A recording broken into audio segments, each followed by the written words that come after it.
Hello everyone, tarot with M Singh में मैं M Singh आप सभी का बहुत बहुत स्वागत करती हूँ। हमेशा की तरह मैं आ गई हूँ आपके पार्टनर्स की कलेक्टिव लेवल पे करंट एनर्जीज़ और उनका नेक्स्ट एक्शन आपकी तरफ क्या होगा ये आज हम देखने की कोशिश करेंगे।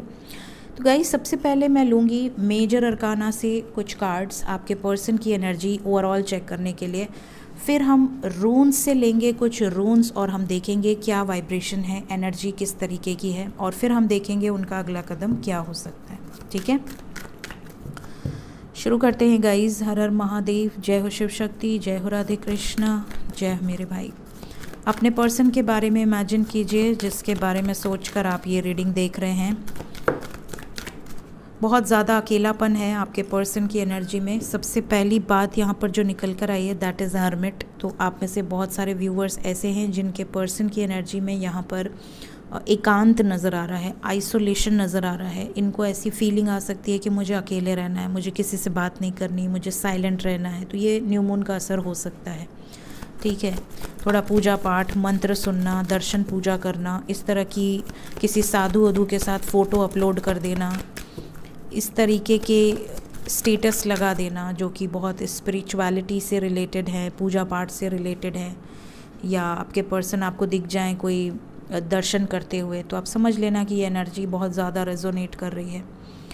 Then we have the star. यहाँ पर बहुत सारे व्यूवर्स ऐसे हैं जिनके पर्सन की एनर्जी में ये नज़र आ रहा है, एक होप नज़र आ रही है, एक आशा की किरण। आप अगर हर्मिट का कार्ड देखे होंगे, टैरो में जो हर्मिट का कार्ड होता है, तो उसमें आप देखोगे कि एक व्यक्ति है एक बिल्कुल अकेली जगह पे, एकांत जगह पे, जहाँ पूरा अंधेरा है, और वहाँ पर वो व्यक्ति एक लालटेन लिया हुआ है। जो पहले हम लोग छोटे थे तो एक लालटेन, जिसे आज के ज़माने में हम लैम्प बोलते हैं, बट उस टाइम पे हम लोग कहते थे लालटेन, क्योंकि उसमें मिट्टी का तेल भराता था और दिया जलता था। और जब हम लोग छोटे थे तो उस समय इन्वर्टर नहीं हुआ करता था। आजकल तो बच्चों को पता ही नहीं अंधेरा क्या होता है, बट उस टाइम में अगर एग्ज़ाम्स चल रहे हैं तो ज़्यादातर या तो जनरेटर चलता था और या तो फिर लैम्प जलाओ, लालटेन जलाओ। ठीक है, तो ये जो चीज़ें थी वो ये कार्ड बताता है। तो आपके पर्सन वही एक जो लालटेन ये पर्सन लिया हुआ है, वही एनर्जी है, होप की किरण। एक जैसे एक होप है कि मतलब चीज़ें ठीक हो जाएंगी, चीज़ों को मैं ठीक कर सकती हूँ या कर सकता हूँ। ये जो अंदर भावना है ये ख़त्म नहीं होनी चाहिए। कल मैंने अभी रात में जो वीडियो पोस्ट की थी उसमें किसी का एक बहुत खूबसूरत कमेंट था, उसको मैंने पढ़ा और मैंने उसको पिन भी किया। उनका कहना था कि 2 साल सिर्फ उन्होंने रीडिंग्स के माध्यम से अपनी एनर्जी को ट्रांसफॉर्म किया, और उनका कहना था कि मैंने हमेशा उनको पॉजिटिवली गाइड किया, पेशेंस रखो, सब्र रखो। और उन्होंने इतना प्यारा कमेंट लिखा, थैंक यू सो मच। और लोगों में इतना चेंज आ रहा है, ये देखकर बहुत अच्छा लगता है गाइस। जो लोग बिल्कुल नेगेटिव हैं, बहुत ज़्यादा लोअर वाइब्रेशंस में हैं, जब वो खुद को मजबूत करते हैं और इतने स्ट्रॉन्ग हो जाते हैं देखते देखते कि वो अपने पर्सन का कॉल तक कट कर दें, अपने पर्सन को ब्लॉक तक कर दें, इतनी हिम्मत उनके अंदर आ जाती है। ये देखकर मुझे बहुत अच्छा लगता है गाइस। तो आप लोगों का यूनियन, उनका यूनियन 2 साल के बाद हुआ है और वो बहुत खुश हैं। तो पूरी सोल फैमिली की तरफ से जितने भी लोगों का यूनियन हुआ है सबको बहुत बहुत कॉन्ग्रेचुलेशंस। और वही होप की किरण है। ये देखिए, जो लालटेन वाला बात मैं कह रही हूँ वो इसीलिए कह रही हूँ क्योंकि इसके बाद सेकंड कार्ड द स्टार का है। होप है आपके पर्सन को, आपका पर्सन भूला नहीं है, सिचुएशन को ठीक करना चाहते हैं।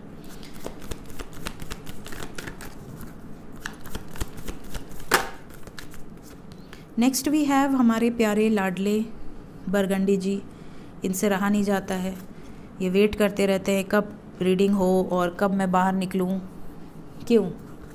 तो इनकी एनर्जी ये है जो कि आपके पर्सन का पॉजिटिवनेस है, उनकी जो नॉटी एनर्जी है आपके प्रति, जो आपके साथ मजाक करना, आपके साथ फ्लर्ट करना, ये वो वाली वाइब्रेशन है। आपके पर्सन ये सब सोच रहे हैं, इमेजिन कर रहे हैं आपको बहुत ज़्यादा। Then we have judgment and we have hierophant. आपके पर्सन की एनर्जी में देखिए ये एकांत में क्या क्या सोच रहे हैं, वो सारी चीज़ें यहाँ पर निकल कर आती हैं। कई बार ये एकांत में जब होते हैं ना, आइसोलेटेड होते हैं, तो ये सोचते हैं कि मैं मैसेज करूँ, कॉल करूँ, बातचीत करूँ। और कई बार ये आपके बारे में सोचते हैं कि आप कितने चुलबुले हो या कितने नॉटी स्वभाव है आपका, या कितने ज़िद्दी हो आप इनको लेकर, पॉजेसिव हो आप इनको लेकर। कई बार आपने इनके साथ कुछ ऐसी कन्वर्सेशंस हुई हैं, may be jealousy, may be कोई ऐसा, इनको बड़ा मज़ा आता है जब आप इनके लिए जेलस फील करते हो। इस तरह की कुछ जो एनर्जीज़ हैं, आपके एक्सपीरियंसेस हैं, ये सब इनको बहुत, एक जो फ्रेशनेस है ना वो बरकरार रहती है रिश्ते में, कि हाँ अभी भी मेरा जो पार्टनर है वो मुझे लेकर इतना पॉजेसिव होता है या होती है, यहाँ अभी भी इतने टाइम पीरियड बाद भी मेरा पर्सन मेरे बारे में इतना सोचता है, मेरी इतनी केयर करता है। तो ये चीज़ें इन्हें आपकी तरफ और ज़्यादा आकर्षित करती हैं। इस तरह की वाइब्रेशन है। प्लस यही सब सोच सोच के ये डिसीजन भी ले रहे हैं कि हाँ मुझे तो अपने लाइफ में ऐसा ही लाइफ पार्टनर चाहिए, बिल्कुल ऐसा ही।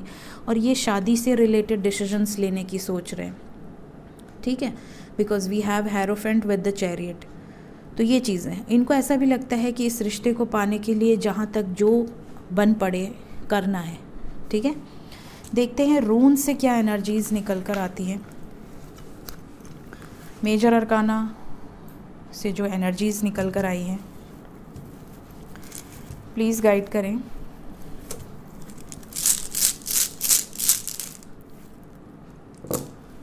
ओके, सो सबसे पहली जो एनर्जी निकल कर आई है, काफ़ी लोग तो ऐसे हैं जो टावर मोमेंट का शिकार हैं। काफ़ी लोगों के बीच में ब्रेकअप सिचुएशन चल रही है, नो कांटेक्ट सिचुएशन है। आपको इंट्यूटिव मैसेजेस बहुत ज़्यादा आ रहे हैं, हो सकता है आपको ड्रीम्स बहुत ज़्यादा आ रहे हों, कोई साइंस, कोई सिंक्रोनिसिटीज़ हमेशा आपके आसपास रहती है। कभी कभी आपको ऐसा भी लगता है कि ड्रीम में आज अपने पर्सन को देखा है या कोई पॉजिटिव ड्रीम देखा है, तो शायद मेरी लाइफ में कुछ अच्छा हो जाए, शायद हमारा सेपरेशन पीरियड ख़त्म हो जाए, शायद हम दोनों यूनियन में आ जाएं। कई बार आपके मन में ये भी चीज़ें रहती होंगी कि मेरे पर्सन की फाइनेंशियल सिचुएशन बहुत ख़राब है, या उनको अपॉर्चुनिटी मिल जाए, या मुझे और उनको दोनों को करियर सेटल हो जाए ताकि हम अपने पेरेंट्स से या आगे बढ़ सके इस रिश्ते में। कई बार सिचुएशन बहुत ज़्यादा ख़राब हुई है कई लोगों की, मतलब यहाँ पे बहुत ही ज़्यादा हार्श एनर्जी है। ऐसा लग रहा है कि आपके पर्सन ने बिल्कुल ही डिटैच कर लिया है खुद को, बिल्कुल उनको कोई फ़र्क ही नहीं पड़ रहा। कोई भी त्यौहार आ जाए, कोई भी न्यू ईयर हो जाए, कुछ भी सिचुएशन हो जाए, वो पलट कर आपको नहीं देख रहे या नहीं देख रही। तो काफ़ी लोगों के मन में ये भी विचार है कि क्या मेरा पर्सन वापस नहीं आएगा, क्या अब हमें उम्मीद छोड़ देनी चाहिए। तो यहाँ पर मैं बता दूँ कि अगर आपके इस तरह के विचार हैं, इस तरह की सिचुएशंस हैं, बहुत सारे लोगों को एटलीस्ट मिनिमम 8 दिन या 8 हफ्ते वेट करना चाहिए, 8 डेज़ या 8 वीक्स, जिसका बिल्कुल बहुत टाइम से सेपरेशन है, एकदम बात नहीं हो रही। कोई आप बीमार हो, आप किस एनर्जी में हो, आप कोई सोशल मीडिया पे एक्टिव नहीं हो, फिर भी आपका पर्सन आपका हालचाल ना ले रहा हो, ऐसी सिचुएशन में 8 डेज़ या 8 वीक्स। अगर 8 डेज़ या 8 वीक्स के अंदर आप बिल्कुल अपने पर्सन से डिटैच है, या कोई सोशल मीडिया पे आप एक्टिव नहीं हैं, कोई पोस्ट नहीं है, कोई स्टेटस नहीं है, आपका पर्सन थोड़ा घबरा सकता है और वो आपको कांटेक्ट कर सकता है। अगर ऐसे में भी वो आपको 8 डेज़ या 8 वीक्स के अंदर कहीं ना कहीं से कोई आपका हालचाल लेने के लिए ट्राई नहीं कर रहा, तो ऐसे सिचुएशन में आप चाहें तो पर्सनल रीडिंग से फ्यूचर जान सकते हैं, आगे बढ़ सकते हैं, या फिर आप खुद की इंट्यूशन की सुनकर आगे बढ़ सकते हैं। क्योंकि यहाँ पर जो वाइब्रेशन है, ज़्यादातर लोगों के पर्सन इस टाइम पीरियड में रिटर्न आ जाने चाहिए।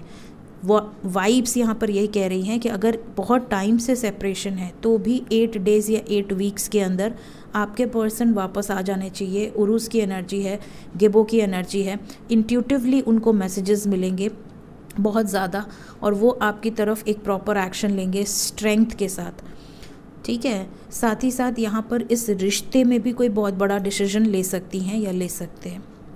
तो करंट फीलिंग्स में आपके पर्सन के मन में बहुत सारी चीज़ें हैं, बहुत सारा मैटर है जो चल रहा है, सिर्फ एक लव लाइफ नहीं चल रहा, बहुत सारी चीज़ें इनकी लाइफ में, कोई बुरा फेज़ चल रहा है, साथ ही साथ आपके साथ चीज़ें ख़राब हुई पड़ी हैं। इनको समझ नहीं आ रहा कि ये बुरे फेज़ पर ध्यान दें या आपकी तरफ ध्यान दें, और ये बिल्कुल से आपसे कट ऑफ है।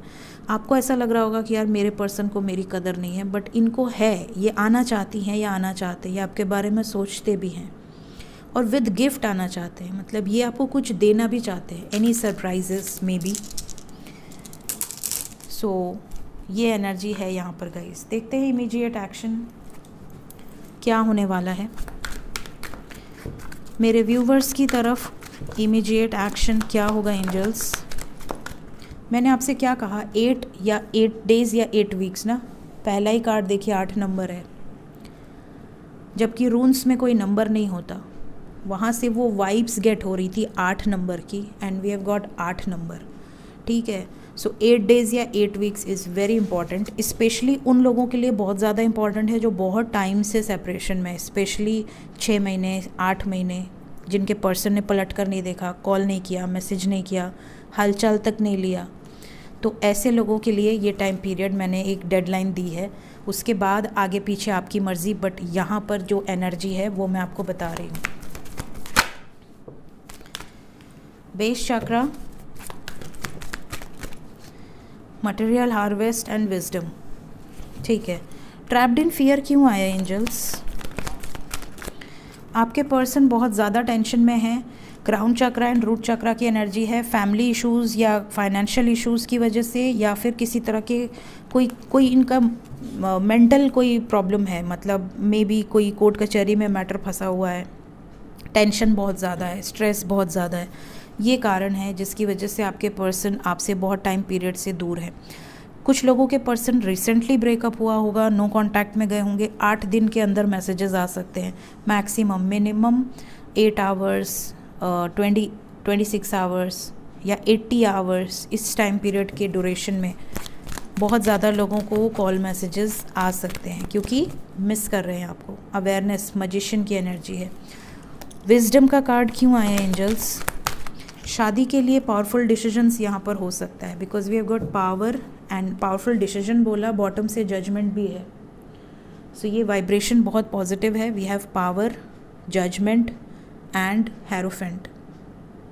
ठीक है, तो यहाँ पर बहुत सारे व्यूवर्स ऐसे हैं जिनके पर्सन आने वाले समय में बहुत बड़ा डिसीजन लेने वाले, और ये जो डिसीजन है ये शादी से रिलेटेड है और बहुत पावरफुल डिसीजन होगा। ठीक है, इंडिपेंडेंट होकर डिसीजन लेंगे। कुछ लोगों के पर्सन अभी ट्रैप्ड हैं किसी सिचुएशन में, जिसकी वजह से ये बात नहीं कर रहे। अगर आप नो कांटेक्ट में हैं तो पेशेंस रखिए। 80 आवर्स। एंजल्स क्या बताना चाहते हैं अभी इस सिचुएशन में मेरे व्यूवर्स के लिए? क्या मैसेजेस हैं? आप में से बहुत सारे लोगों के लिए अलग अलग मैसेजेस आए हैं। कुछ लोग ऐसे हैं जो कोई डिसीजन लेने वाले हैं इमीडिएटली, अभी मत लीजिए, रुक जाइए। ठीक है, अपनी हेल्थ का ध्यान रखिए। कुछ लोगों के लिए यहाँ पर मैसेज आ रहा है। कॉम्प्रोमाइज़ की एनर्जी है। कुछ लोग थोड़ा सा एडजस्ट करें, थोड़ा सा कॉम्प्रोमाइज़ करें, थोड़ा सेक्रीफाइस करें, ताकि रिलेशनशिप टूटे नहीं। हमेशा ईगो या रिएक्शन ना दें। ठीक है, कुछ लोगों के लिए ये भी मैसेज है कि किसी की मदद से आपका रिश्ता अभी भी बच सकता है। मे बी समवन जो कि आप दोनों के क्लोज हो, वो कोई स्टेप ले तो चीज़ें अभी भी ठीक हो सकती है। स्पेशली जहाँ मैरिड लाइफ में प्रॉब्लम चल रही है उनके लिए तो स्पेशली ये मैसेज बहुत ज़्यादा इंडिकेशंस दे रहा है कि किसी की मदद से चीज़ों को रिजॉल्व कर लें। In the near future be assertive. आने वाला जो इमीडिएट फ्यूचर है बहुत एक्टिव और असर्टिव रही है।